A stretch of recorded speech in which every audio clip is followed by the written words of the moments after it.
나이가 들어가면서 이제 어릴 때를 가끔씩 추억합니다. 어릴 때 찍었던 사진도 가끔씩 들여다보게 되고, 또 살았던 동네도 또 생각해 보게 됩니다. 제가 다녔던 교회도 생각해 보게 됩니다. 교회를, 고향 마을을 찾아가면 다녔던 학교를 꼭 가보게 됩니다.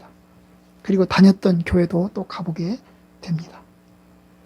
동창이나 또 친구들을 만나면 어릴 적의 이야기를 통해서 과거를 회상하기도 합니다.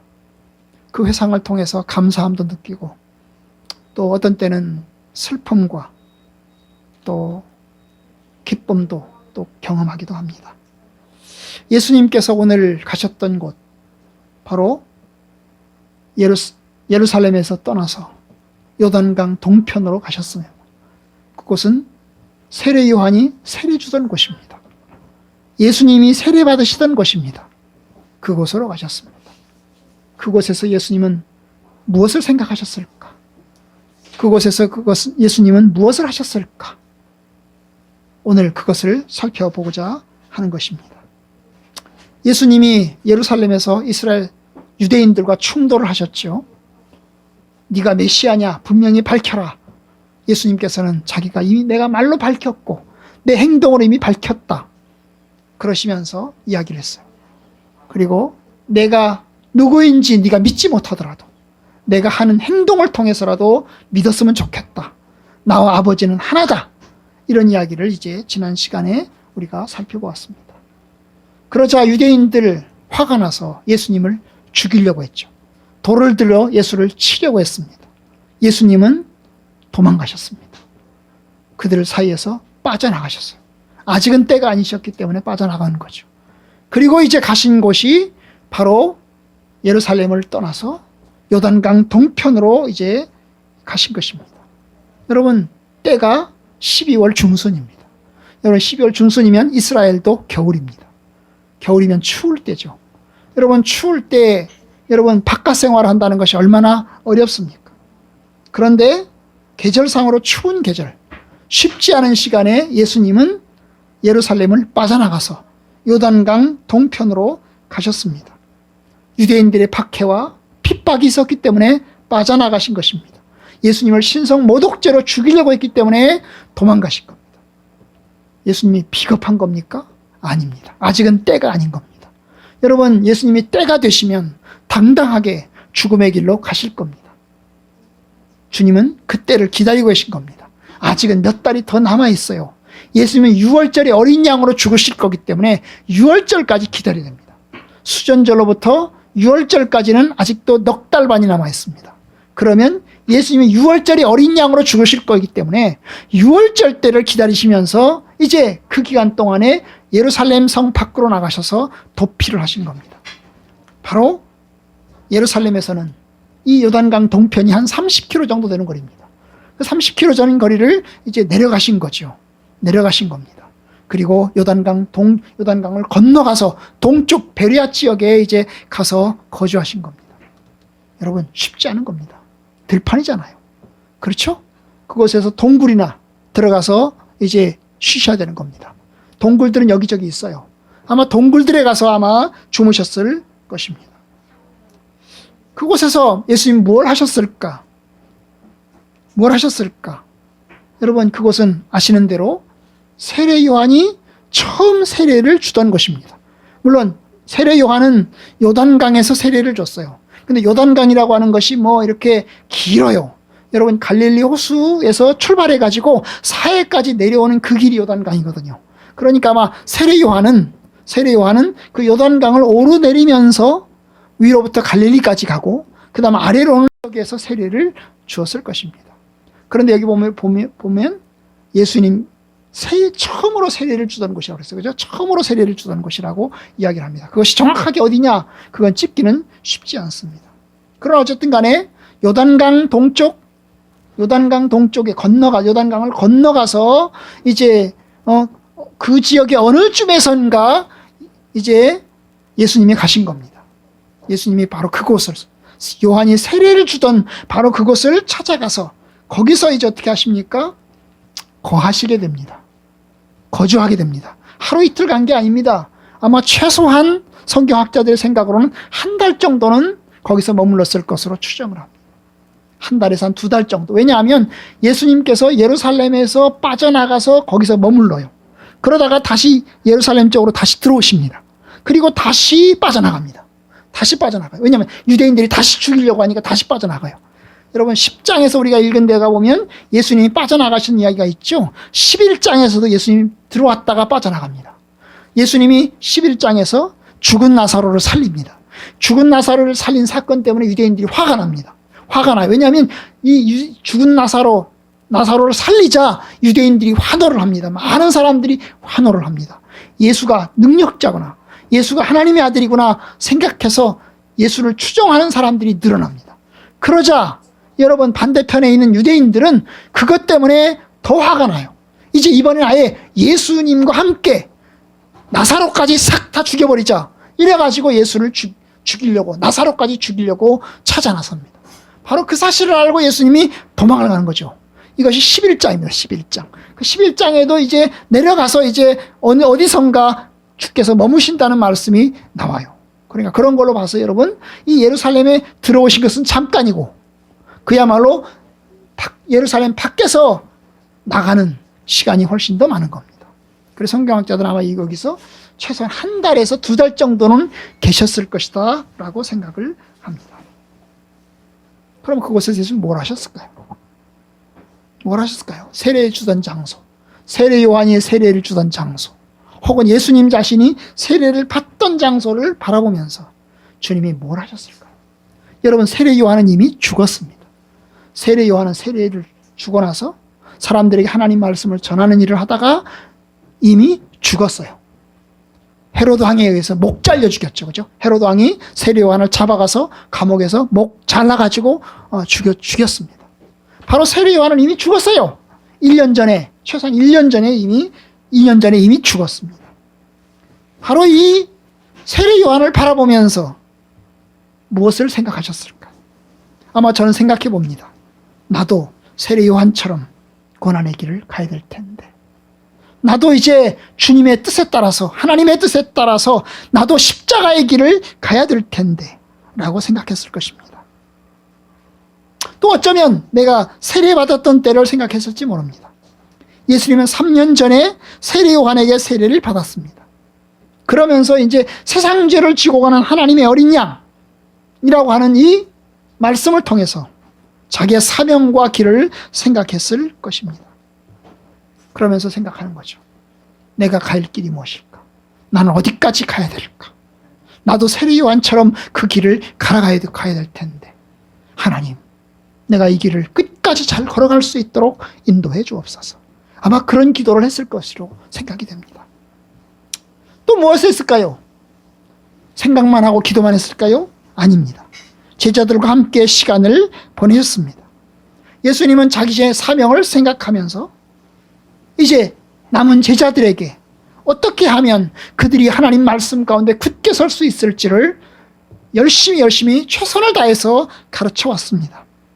예수님은 자기에게 남아있는 시간이 얼마 되지 않기 때문에 그 남은 시간 동안 최대한 제자들과 함께 보내면서 그들을 믿음 가운데 세우는 일을 전심전력했습니다. 마태, 마가, 누가복음에 의하면 예수님은 제자들과 함께 있을 때 후반기로 갈수록 인자가 사람들에게 넘겨져서 고난과 죽임을 당하고 제3일에 살아나야 한다고는 이야기를 여러 차례에 걸쳐서 이야기를 합니다. 제자들은 그것을 다 이해 못해요. 예수님이 죽는다는 것에 대해서, 부활한다는 것에 대해서 이해를 못하는데 예수님은 계속해서 끊임없이 내가 죽임당할 것이다, 내가 고난당할 것이다, 그리고 3일에 살아나야 될 것이라고 하는 이야기를 계속해서 제자들에게 이야기를 합니다. 그러면서 예수님이 제자들에게 가르치는 또 하나의 중점적인 가르침은 너희는 섬기는 자가 되어라. 너희는 섬기는 자가 되어야 된다. 높은 자는 누구냐? 섬기는 자가 높은 자이다. 섬김을 받으려고 하지 말고 섬기는 자가 되어야. 그것이 바로 천국에서 큰 자이다. 그런데 또한 첫째가 되려고 하면 둘째가 될 수 있고, 또 둘째가 되려고 하면 첫째가 될 수 있다. 그러니 너희들은 나중된 자가 먼저 될 수 있으니 섬기는 자가 되어라. 이것이 주님의 제자들에게 하신 가르침입니다. 너희들이 나처럼 나도 섬기는 자로 있었다. 너희들도 섬기는 자가 되어라.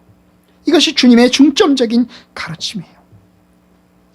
여러분, 남은 시간 동안 열심히 가르친 겁니다. 자기의 죽음을 앞에 놓고서 제자들을 가르치는 겁니다.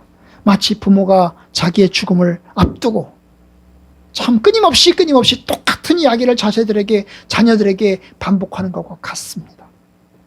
그것만 하셨나요? 아닙니다. 오늘 본문에 의하면 찾아오는 사람들도 만났습니다. 오늘 본문에 보면 예수님을 찾아오는 사람들이 있었습니다. 그 찾아오는 사람들을 주님께서 만나신 겁니다. 41절, 많은 사람이 왔다가, 이 많은 사람이 왔다가라는 말은 예수를 만나려고 사람들이 찾아온 것입니다. 예수가 계신 곳으로 왔습니다. 이 사람들이 어디서부터 왔을까요? 아마 인근 지방에서도 왔을 겁니다. 베레아 지역, 사마리아 지방, 그 다음에 북쪽의 갈릴리 지역, 그 다음에 남쪽의 유대 지방, 여기저기에서 사람들에게 왔어요. 이들은 갈급한 심령으로 찾아왔습니다. 예수의 말씀을 듣기도 하고 또 예수님에게 자기 문제를 해결해 달라고 찾아왔어요. 그 찾아오는 사람들에게 주님께서 하나님의 말씀을 들려주시고 또한 그들에게 이제 치료하는 일도 주님이 감당하셨을 겁니다. 그들은 예수의 말씀을 들으면서 주님이 하신 일들을 보면서 그들은 예수를 칭송하고 칭찬했습니다. 뭐라고 칭찬했지요? 41절 중간, 말하되 요한은 아무 표적도 행하지 아니하였으나 요한이 이 사람을 가리켜 말한 것은 다 참이라 하더라. 여러분, 찾아온 사람들은 첫 번째로 요한을 생각하고 있습니다. 왜냐하면 이곳이 요한이 세례주던 장소였기 때문에 그들은 요한을 생각합니다. 세례 요한, 살다가 이미 헤롯에 의해서 목 잘려 죽임을 당했지.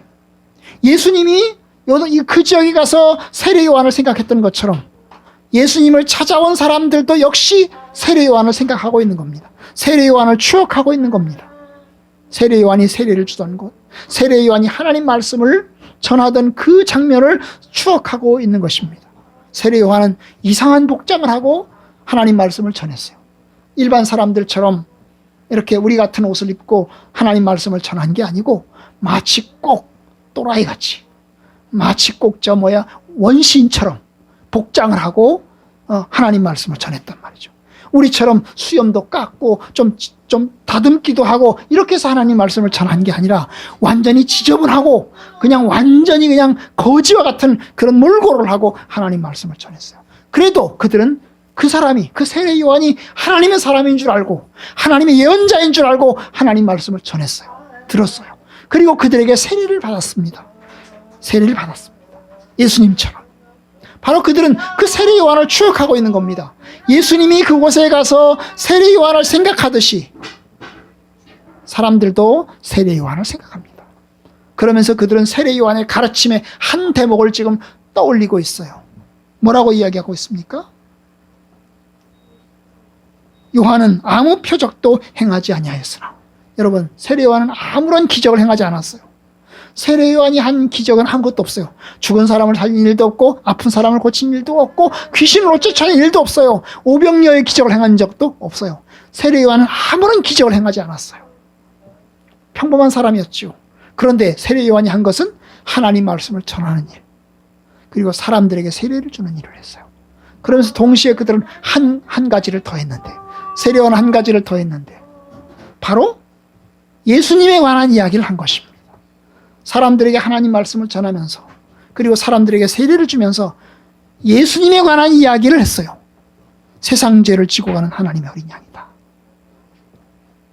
나는 그의 신발끈을 메고 풀기는 것도 자격이 없다. 그는 얼마나 높으시고 존귀하신 분인지 나는 그의 신발끈을 매는 자격도 없다. 이것이 세례 요한의 말씀이에요. 원래 신발끈을 매는 일은 누가 하는 거죠? 심부름꾼이 하는 거고 하인이 하는 거고 노예가 하는 일이잖아요. 그런데 나는 노예만도 못하다는 거예요. 노예만도 못하다. 그분이 얼마나 크신 분인지 그는 흥하여야 하겠고 나는 쇠하여야 할 것이다. 세례 요한은 예수님에 대해서 그렇게 이야기를 했습니다. 세례 요한은 그는 세상 죄를 지고 간 하나님의 어린 양이야. 내 뒤에 오시는 분은 능력으로 세례를 주실 분이다. 나는 물로 너희들에게 세례를 주지만 내 뒤에 오시는 분은 능력으로, 불과 능력으로 세례를 베푸실 분이다. 이런 이야기를 세례 요한이 사람들에게 이야기를 한 것입니다. 그러면서 예수님이 세례 받으러 오자 세례 요한이 지목을 한 겁니다. 보라, 이 사람이 세상 죄를 지고 가는 하나님의 어린 양이다 라고 세례 요한을 지목을 한 것입니다. 바로 그 지목한 것을 생각하는 거죠. 예수님에게 온 사람들, 바로 세례 요한이 예수를 가리켜 손가락을 가리켜서 지목한 것을 생각하는 겁니다. 보라, 보라, 이 사람을 가리켜 말한 것은 다 참이다. 다 참이다.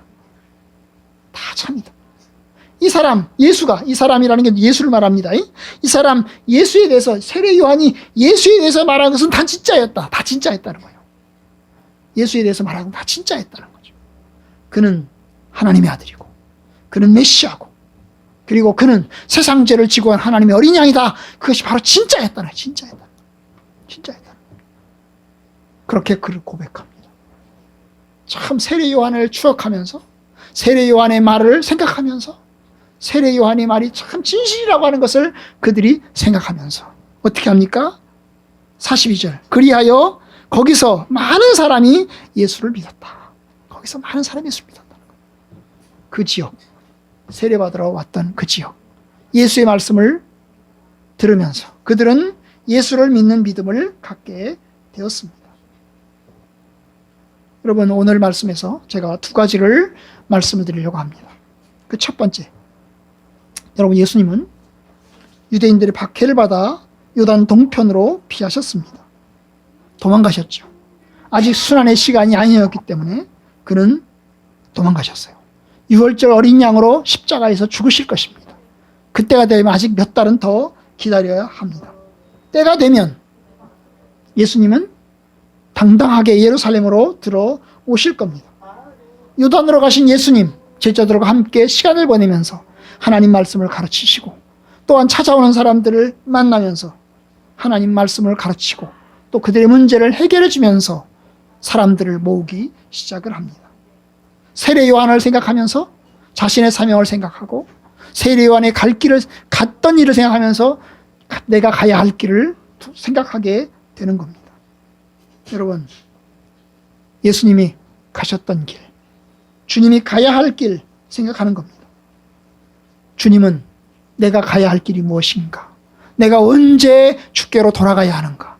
내가 언제 나의 사명을 잘 감당해야 되는가 생각하시면서 남은 시간들을 보내고 계십니다. 여러분, 우리 성도들도 예수님처럼 남은 시간 어떻게 주의 뜻을 따라서 살아갈 것인가를 여러분 배우기를 원합니다. 여러분, 무엇보다 우리의 남은 시간들을 생각하십시다. 우리의 남은 시간들, 여전히 삶은 고단하고 고달픕니다. 그러나 성도들에게는 하나님의 영광의 약속이 주어져 있습니다. 주 앞에 서는 날, 주의 약속은 다 성취될 것입니다. 여러분, 예수님은 물러설 때가 있고 나설 때가 있습니다. 그것을 생각합니다. 내가 언제 나서야 하고 내가 언제 물러서야 할 것을 생각하는 겁니다. 지금은 물러서야 할 때이니 광야로 가신 거죠. 남은 시간 또 열심히 제자들을 가르치시면서 남은 일을 감당해 가십니다. 그러다가 나설 때가 되면 피하지 않고 도망가지 않고 이제 예루살렘으로 올라가실 겁니다.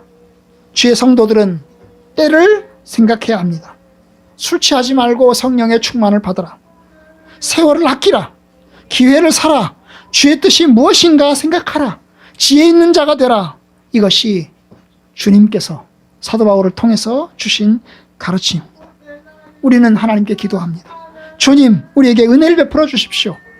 우리가 주의 뜻을 헤아릴 수 있게 해주십시오.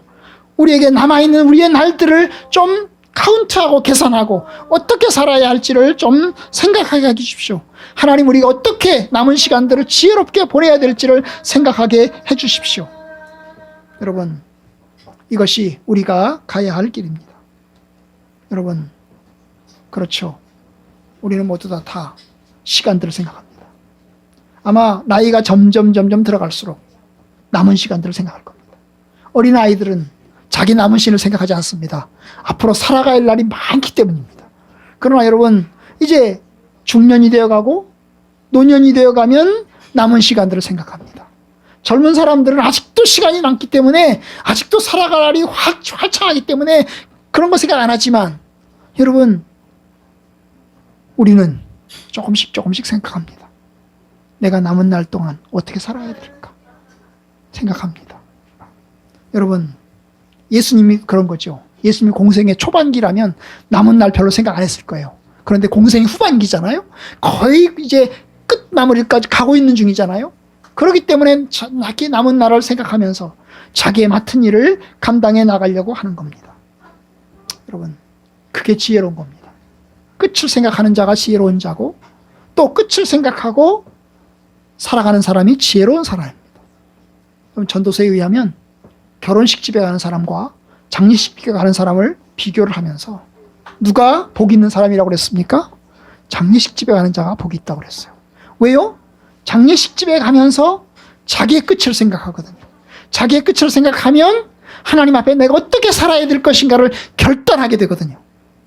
그래서 여러분, 우리의 남은 시간들을 어떻게 살아야 될 것인가를 좀 더 빨리 알고 그 길 가운데 들어서는 자가 복된 것입니다. 하루라도 조금 더 빨리 끝을 생각하고 내가 어떻게 지혜롭게 살 것인가를 생각하고 그 지혜로움의 길에 들어서는 자가 복된 것입니다. 저와 여러분들 모두에게 하나님의 은혜가 넘치기를 원합니다. 그래서 우리가 하나님의 끝을 알고, 하나님께서 우리에게 주신 끝을 알고, 우리가 끝을 생각하면서 남은 시간들을 어떻게 보낼까 하나님 앞에 서기를 원합니다. 이제 저의 스승 목사님, 이제 이번 주간에도 갚으려고 하는데요. 이제 은퇴하셨습니다. 은퇴하셔서 가면 이제 몸을 잘 쓰지 못하니까 성경 쓰는 일을 하시더라고요. 성경을 쓰는 일을 하세요. 설교하는 일을 수십 년 동안 해왔잖아요. 이제 물러나셨잖아요. 이제 성경 쓰는 일을 하시는 거예요. 손으로. 성경 쓰는 일을 하시는 거예요. 그걸 보면서 저도 그 생각을 해봤어요. 혹시 나도 은퇴하면 성경 쓰는 일을 하지 않을까. 그런 생각을 해봤습니다. 어쨌든 우리의 끝을 생각하면서, 우리의 사명을 생각하면서 하나님의 뜻 가운데 서는 사람이 지혜로운 사람입니다. 아마 예수님은 이곳 요단강에서 자신의 세례받을 때를 생각하면서 동시에 남아있는 자기의 끝, 6월절까지 남아있는 그 시간을 생각하면서 내가 어떻게 남은 시간 동안 성실하게 최선을 다해서 감당해 나갈 것인가 생각하고 그 일에 집중하셨을 것으로 확신합니다. 여러분들도 남은 시간 동안 본질적인 일, 가장 중대한 일 집중하고 헌신하는 성도들이 되기를 주의 이름으로 축복합니다. 한 가지 더 말씀을 드리려고 합니다. 여러분, 광야로 가신 예수님을 따라가서 예수를 믿은 사람들을 보십시오. 그들은 갈급함 가운데 예수를 만나려 갔습니다. 그들은 예루살렘 성전이 아닌, 화려하고 멋있는 건물이 있는 곳이 아닌 광야로 갔습니다. 예수를 만나러 갔습니다. 예수의 말씀을 듣기 위해서 갔고, 또한 그들의 문제를 해결하기 위해서 갔습니다. 마치 세례 요한을 예언자로 따르듯이 예수를 따라갔습니다. 예수를 메시아로 생각하면서 갔습니다. 세례 요한의 가르침을 생각하면서 바로 이분이 메시아구나 생각하면서 그들은 예수를 따라갔습니다. 그리고 그들은 예수의 말씀을 들었고 그들은 예수를 믿게 되었습니다. 거기서 많은 사람이 예수를 믿으니라. 참, 이 42절의 중요한 말씀은 거기서입니다. 거기서 많은 사람이 예수를 믿으니라. 그 자리에서 그들은 예수를 믿었다는 겁니다. 그들은 세례 요한이 참이라고 생각을 했어요. 세례 요한의 말처럼 이분이 하나님의 아들이구나, 이분이 메시아구나, 이분이 구원자이구나 그들은 확신했습니다. 거기서 그들은 예수를 믿었습니다. 여러분, 이 사람들을 보면 요한복음 4장에 나오는 사마리아 사람들이 생각이 납니다. 여러분, 사마리아 사람들이 예수를 믿습니다. 처음에는 수가성 우물가의 여인이 예수를 만나러 왔다가 물을 뜨러 왔다가 예수를 만났죠. 우물가의 여인이 만났어요. 나는 영생하도록 솟아나는 샘물이다. 그러니 이 내가 주는 물을 먹으면 영원토록 목마르지 않을 것이다. 그래서 이 수가성 우물가의 여인이 예수를 만났습니다. 그리고 물동이를 넣어놓고 두고 사마리아로 뛰어가서 자기 마을로 돌아가서 사람들에게 외치고 다녔어요. 내가 예언자를 만났어. 내가 하나님의 사람을 만났어. 그러면서 외치고 다녔습니다. 그 외침을 들은 사마리아 사람들이 예수님께 나와왔어요. 과연 이 여자가 도대체 무슨 얘기를 하는 거야? 도대체 누가 왔다는 거야? 그러면서 사람들이 궁금해서 만나러 왔습니다. 그리고 이제 와서 예수를 만나서 예수님을 통해서 하나님의 말씀을 듣게 되었어요. 하나님 말씀을 듣다 보니까 그들은 예수의 말씀을 더 듣고 싶었어요. 그래서 이렇게 부탁을 합니다. 아예 우리 마을로 가시죠. 아예 우리 동네로 가셔서 충분히 하나님 말씀을 좀 들려주시죠. 그래서 예수님이 제자들과 함께 이제 그 마을에 들어가서 이틀 동안을 더 머무셨어요. 그리고 이틀 동안 머물면서 사람들에게 하나님 말씀을 들려주었습니다.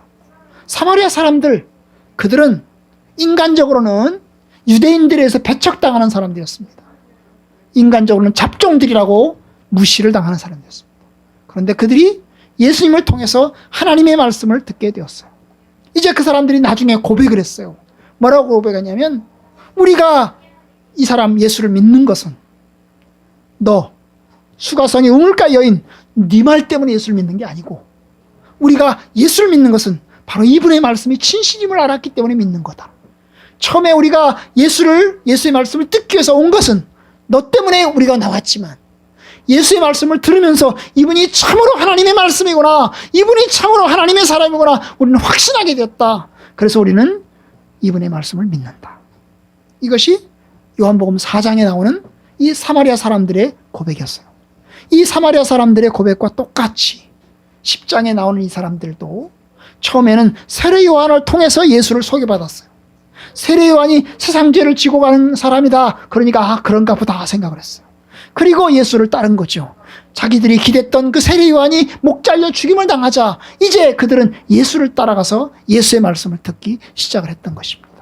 그리고 예수의 말씀을 들으려고 했어요.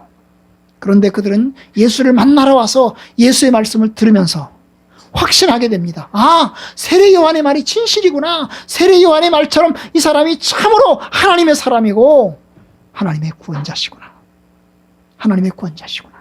그들은 그렇게 확신하게 되었던 것입니다. 여러분, 우리가 여기서 배울 것이 바로 이것입니다.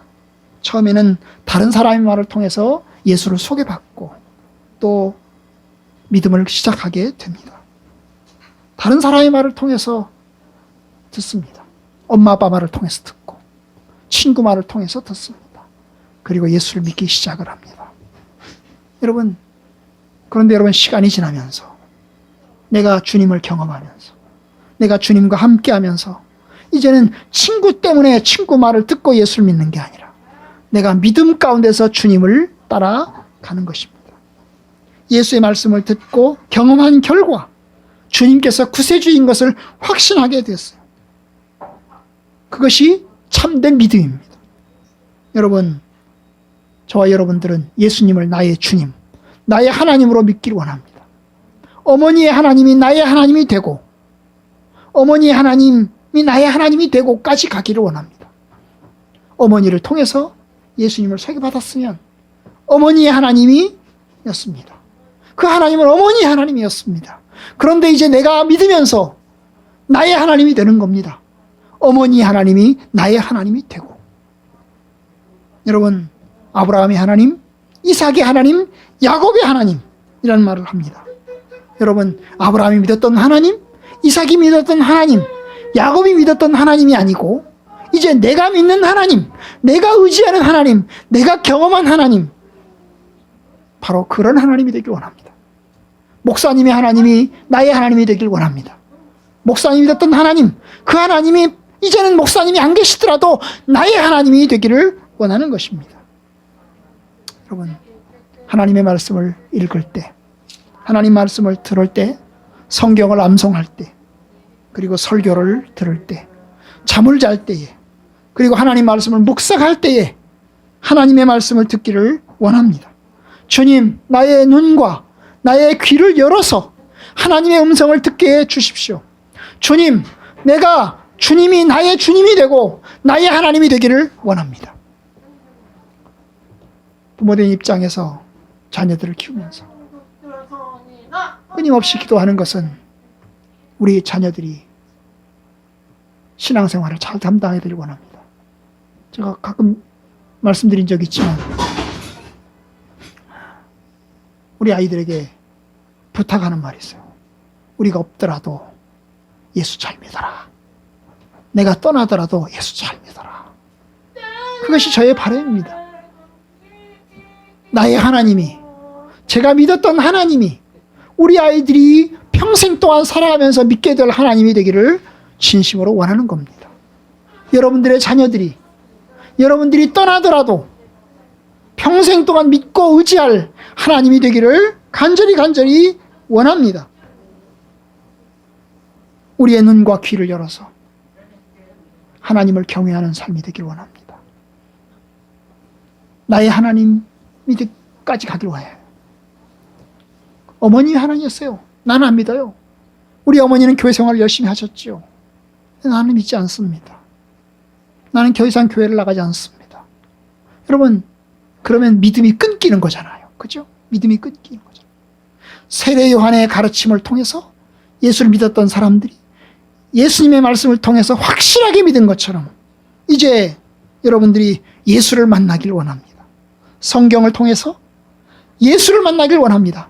꿈속에서라도 예수님을 만나길 원합니다. 환상을 통해서라도 예수님을 만나길 원합니다. 그래서 하나님을 경외하고 하나님의 뜻 가운데 살아가는 저와 여러분들 되기를 진심으로 축복합니다. 이제는 나의 하나님이 되었습니다. 이제는 나의 하나님이 확실합니다. 그 고백이 여러분들 가운데 있기를 축복합니다.